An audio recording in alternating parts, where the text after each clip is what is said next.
Hello Internet, it's time for another Wednesday serial. I know what you're thinking, I've done too much this week, and I'd almost agree, but it's Wednesday. Oh!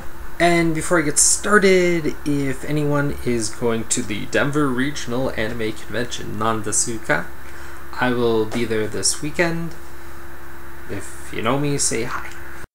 So first up is the Avenging Spider-Man, guest starring Deadpool.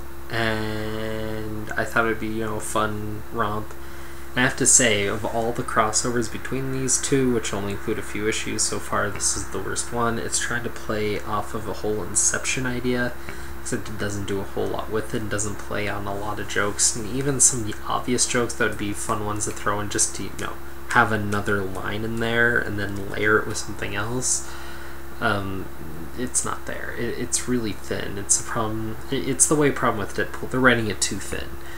And it's set up for the Hypo Hustler to come back, who is an old, forgotten Spider-Man villain for a reason. Kind of, evil disco age, not really tied to the Dazzler. But, it's just, you skip it.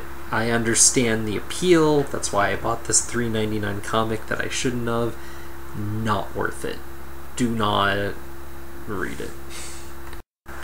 Then we have Batman Zero, which starts off with an awesome story about Bruce Wayne fighting crime but not having found Batman. It's kind of a tweak on the origin in a way that is so much more interesting in a lot of ways if you look at it that way, and I'm really curious to see where it goes next. This is the only time I think I'm ever going to say I want to see more of this Batman origin story.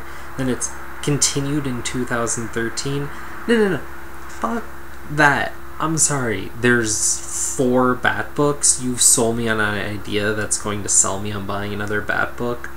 Do it now. Don't hold off on. That's ridiculous.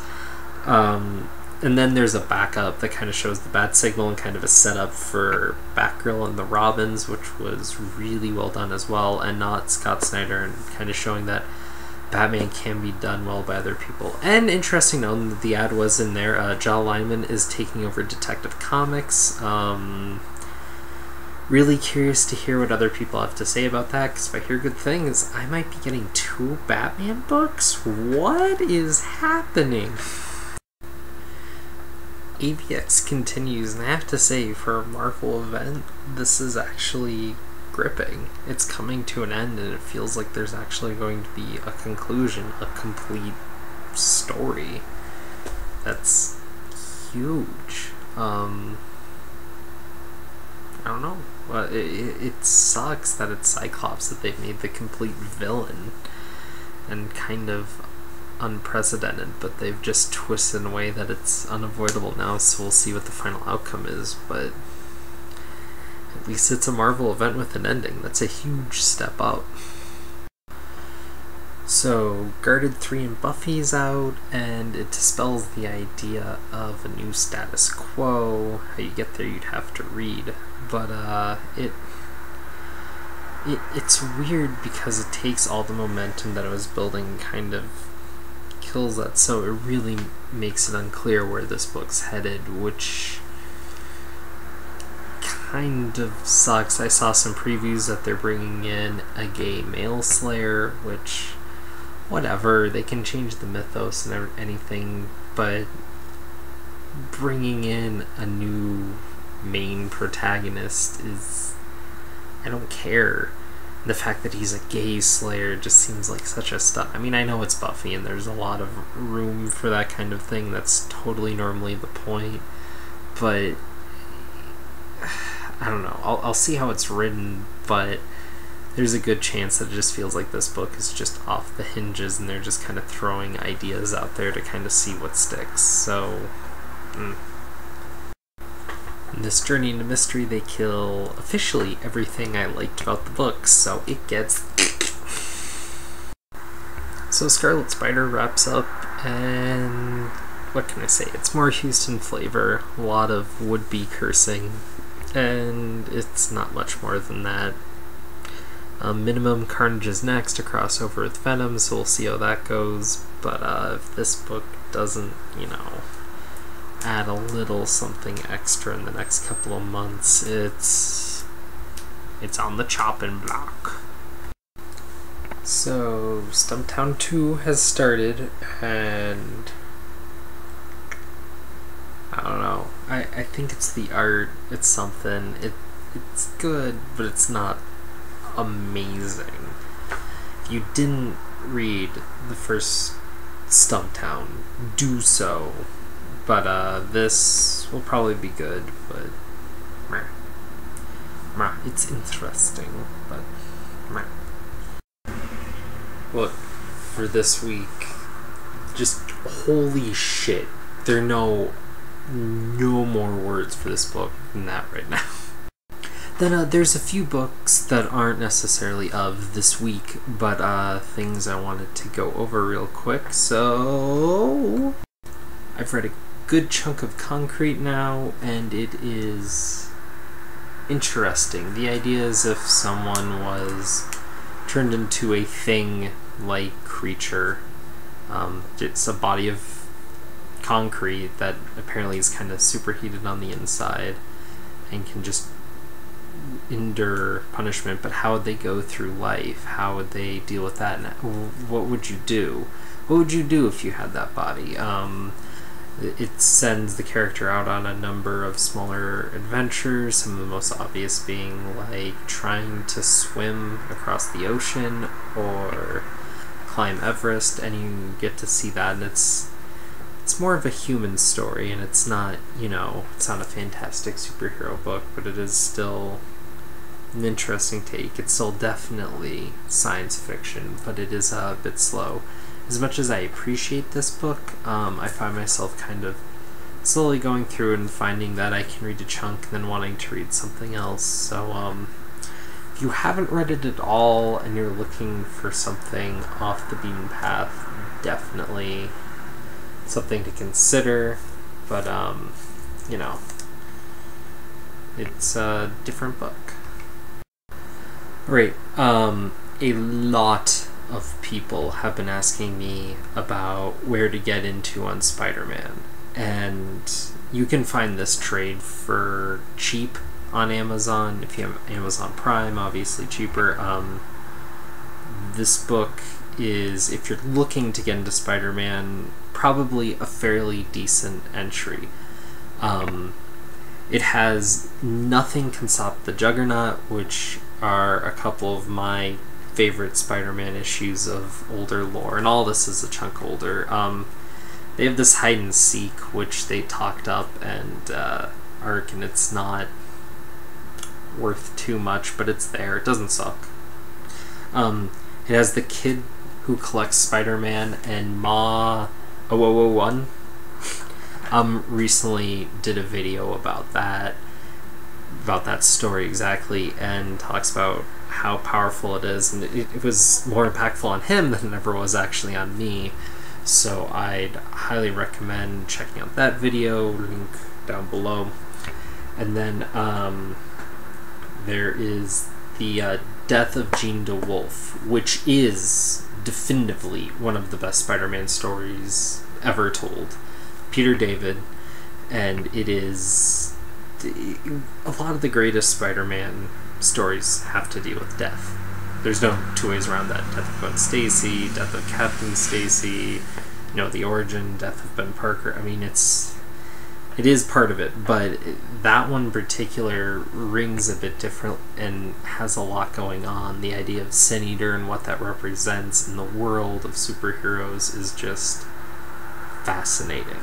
And that book is just fascinating. And also, if you're a Daredevil fan, it is also a great Daredevil story as well. It's one of the greatest Marvel stories.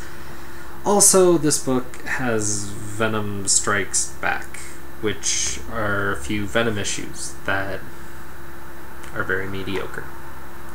But for a fairly cheap trade, you're getting what normally, it's the Death of Jean DeWolf and Nothing Can Stop the Juggernaut and The Kid Who Collects Spider-Man. It's a hardback, and there's a little bit more in there. Like, for the bang for the buck, you're not going to find a better entry to Spider-Man to get a feeling for kind of more the 80s, early 90s feel of Spider-Man. And so if you're looking into Spider-Man, I would select this collection over a number of other collections, just because it's going to give you a small sampling on top of a number of good stories. Next, especially for some of you looking for something for the younger folks, Cowboy. I'd say, I don't know, 10-ish maybe, but this is a great book. Kid who needs to go and round up his rowdy family and set things right. There's a few scenes in here that are probably a bit more on the violent side. There's a sheriff who gets in his way and grabs him by the mustache and just rips it off. But it's pretty funny, and obviously all the violence is done in a very cartoon way, but it's also very much a Western. Like, it's a good read regardless, and it I don't know, I feel like there's going to be more, but it is a book, it is a thing, it's a thing its own. It's an interesting, different collection, and something a little, again, off the beaten path if you're looking for something different. And the cartooning in here, and that's the way it feels, is just astounding. I mean, it's simple, but it's there, and the color's nice. There's also a few guest pieces in here to just throw in a little extra flavor. So another good thing to check out. And lastly, the Minutia Minute Man is out there doing the modern history of Batman, and of all the people to be doing a video a day, which is you know, this is actually a bit more interesting because it's following a theme, so you're kind of getting glimpses of the story and how it goes along as he's going through it. And he actually has some very insightful commentary. I mean, this is clearly something he loves. Why he loves 90s Batman so much is really a marker of bad taste, clearly. Of course. Because it's not 90s Spider-Man, which is clearly better. Clearly, right? So, yeah, check that out. Link down below. Since I'm on the topic of awesome videos to check out, Sleepy Reader did one about comics industry, some stuff about Steve Ditko from a podcast he heard, and then a bunch of other stuff. It is one of the best videos that I've seen in a while, and certainly probably, I think, the most impactful video he's done. Not that I mean, he puts out good stuff, but I mean, sometimes people nail in for these videos. You know, I just, for something to really hit you like that, it was just, it stuck out. So, I'm gonna have to go find a lot of videos. And I did a lot of stuff. Monday I did a video on that Teen Titans book, The Judas Contract, and yesterday I did a lengthy response to James Donnelly's top 10 arcs and talk about that. That is, if you want to get a feeling for my tastes, if you don't have that already, that's pretty much in there. And a lot of his tastes. And if you want to see some awesome stuff, there's like an army of comments of just him and I down below. And then yeah, so it's been a crazy week for this whole community thing. And then I don't know when it comes out, but I was on Comic Talkin' podcast this past weekend. So the key thing to take away is that I've been bored lately. So I will catch you all later with another comic review.